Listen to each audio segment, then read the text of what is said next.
Alright, so I was watching this Destiny video, and that's sort of what prompted this. I might have to stop doing so much of that. How's it going? That's sort of what. Oh, it's working. So, anyway, it's not about Destiny, but Destiny had said something about the reason he doesn't have a moral problem, just as an example about his moral view, is he doesn't worry about eating meat because animals can't do anything about it. So it's that if he said that was how you ought to do things. This down a little bit. If he said that was how you ought to do things, then that would be, a normative egoist. Theoretically, actually, I don't really buy that. That's how he was describing it. He was saying he was a descriptive egoist. People just are that way. I'm describing how people's morals are. Okay, that's not morals. I'll get into this in a second. Because I'm a skeptic. I don't believe there's, objective ought statements either. I'll get to that. So, an egoist is supposed to act in their self-interest, and it's not really obvious that just doing what you can get away with is in your self-interest. It depends on how you calculate. Like everything, there has to be a criteria, and you decide how to calculate that. But anyway, let's just think about that for a second. It's basically he was saying a philosophy and saying that he's just describing how things are. It's pretty much that he's saying as a practical matter, might makes right, might makes actual. But not necessarily right, but that's how it is, so why ask any other question? So it's basically amoral without morals. It's not even necessarily egoistic because we're avoiding the question of if doing what you can get away with is actually good for you. There's a lot of ways to approach that problem. But again, here is what I think an actual skeptical approach to morality is much more about an evolutionary sort of situation, which is that people want to do the right thing. Now, what is the right thing? Well, that's one of the parts you have to figure out. But as a child, you do things.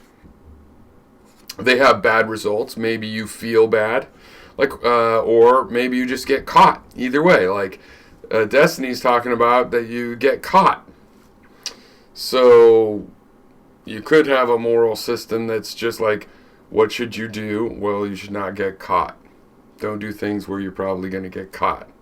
I wouldn't consider that a very moral system, but we'll see in a second how it fits the grammar of morality. The question that morality is trying to ask is for people that want to do the right thing. Now, in my case, for example, when I was like 6 or something, my neighbor was kind of a bully, and he got me to play a bully type prank on a guy that was my best friend, up until he died when I was 30, when we were like 36 or something.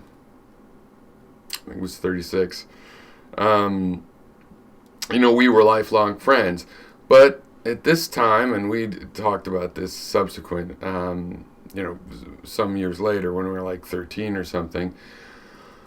But I don't know exactly how much picking on him we did, but I remember that there were a bunch of post holes being dug for a fence. And we're just 7-year-old kids. And we'd covered one with straw. This was the other guy's idea, but I totally helped him did it.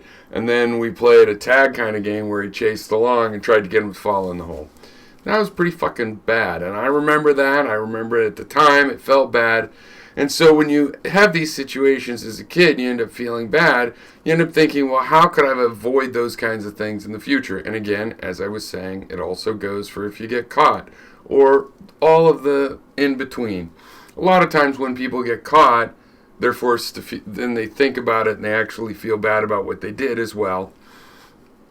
And it could be a weird emotion. In Destiny's case, evidently, just the getting caught part. But I, have always felt bad, like, I had a dog that was squeak toys, and one time I was like, oh, stop that squeaking the toys. It was going squeak, squeak, squeak, squeak, and she never squeaked the toys again. I tried to get her to squeak. I felt really bad because it was like, no, I just meant, and then you get a morality. A morality, in a skeptical sense, is a system that you use to try to not make those kind of mistakes. A system to do the right thing. And ethics is an example of a kind of system, but it's more specifically to a role-based situation. The way I like to put it is a moral system is how to treat people that are in a group you're in. Like, it's your family, it's your city, it's your species, all humans. Whereas ethics, I think of as role-based. Like, I'm a doctor, how should I treat my patient? I'm a doctor, how should I treat the nurses? I'm whatever. It's a lawyer, how should I treat other lawyers? How should I treat, there's an ethics that's a role-based of, hey, I want to do the right thing.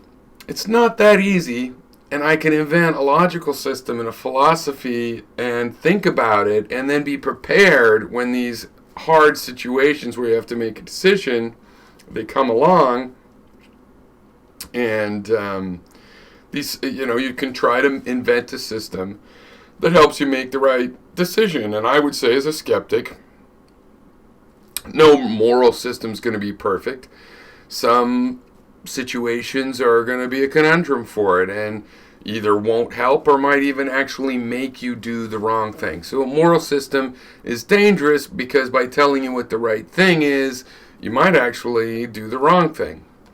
You could be delusional, and through, what your moral system is, you think you have to kill somebody because Satan is possessing them, and you're just mistaken, But those of us that want to do the right thing end up with this motivation to think about it and come up with rules of thumb. And the ethical examples are, it's like, don't sleep with your patients when you're a psychologist.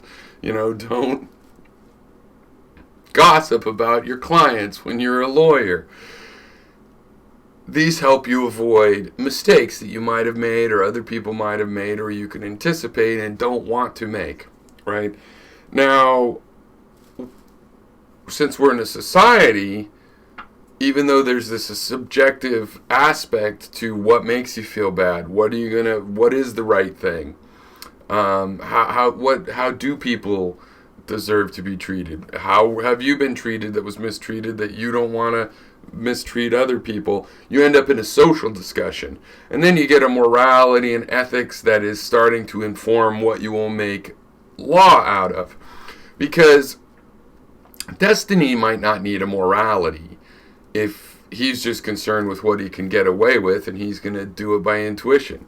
That doesn't mean he's totally immoral. I doubt he's totally immoral. I doubt he's mostly immoral because he probably feels like doing the right thing and he's just going to trust his intuition. If it comes to a tough question, like is it moral to eat meat or not, he's just going to go with, well, nobody can stop me. That's his way of saying, well, maybe it isn't, in my book, isn't morally superior, like I believe.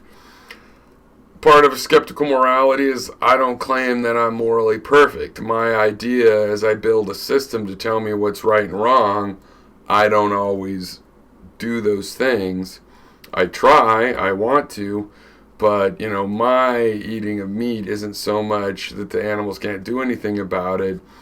It's more, I try not to eat corporate meat. I think that meat that runs in the wild or isn't tortured during its life is somewhat more ethical relativistically, and I'm born in an era where I'm still eating meat. I think in the future that won't happen. I have been a vegetarian. I don't eat much meat. My wife's become a vegetarian, though she slipped off and is eating, some fish and things now, but we're still eating a lot of vegan dishes. And I'm not saying that justifies and make me totally moral, like an exception. It doesn't. So, right, so Destiny has chosen his own way, and I don't think in reality he's actually necessarily behaving in a way that isn't right. But he's saying he doesn't need a moral system to do it. He's saying that since everything comes down to might makes right, he can go ahead and feel his way through it, and if there's some gray area, he's going to use this consequentialist idea. He doesn't need a moral system telling him what's right and wrong and how to treat other people. Another example he used of is if, aliens come here, they can imagine 17 dimensions, and they figure it's in their best interest to destroy humanity by stealing all the Earth's water or whatever. He was in a discussion with somebody that brought that up. That there's no point in making a moral argument to them. But see, he's thinking in that from the position of weakness, trying to make a moral argument. Don't harm me, aliens. Yeah, I agree. That moral argument is not necessarily going to convince them. The question is, if you're the aliens, is it right to steal all the water and do that? The aliens, the people, when you are in a position of making the decision, morality isn't for the people that aren't making the decision. It's for somebody that's making the decision and they want to make the right decision. So, Destiny might not need a moral system to help him decide ahead of time how not to make a mistake about something he'll regret later. But we do. Why? Because we need to decide what to do with people like Destiny. Do we deplatform people with negative messages or not? Do we put people in jail for cruelty to animals or not? Do we outlaw eating meat or not? We have to those of us that want to make the right decision, when we have the power to do something that we'll regret, or that if we think about enough we will decide we ought to regret, if we want to get ahead of learning it the hard way down the line, we want to say, hey, we've already learned it. We need a moral system to decide what we're going to do with people that break that moral system. We don't need a moral system to convince the thief to stop thieving. We need a moral system to decide what we're going to do with the thief that we catch thieving. So, that's how a skeptical moral analysis works. And obviously you can come up with any millions of infinite different, 1,000 skeptics are going to have, 1,000 ideas, and they'll probably break down into a good dozen or two ideas about what's a good moral system. A specific one that they would want to use. But whatever they decide, it's a system that you use to help give you an idea when you're making a decision, so that you don't feel like you've done the wrong thing later on.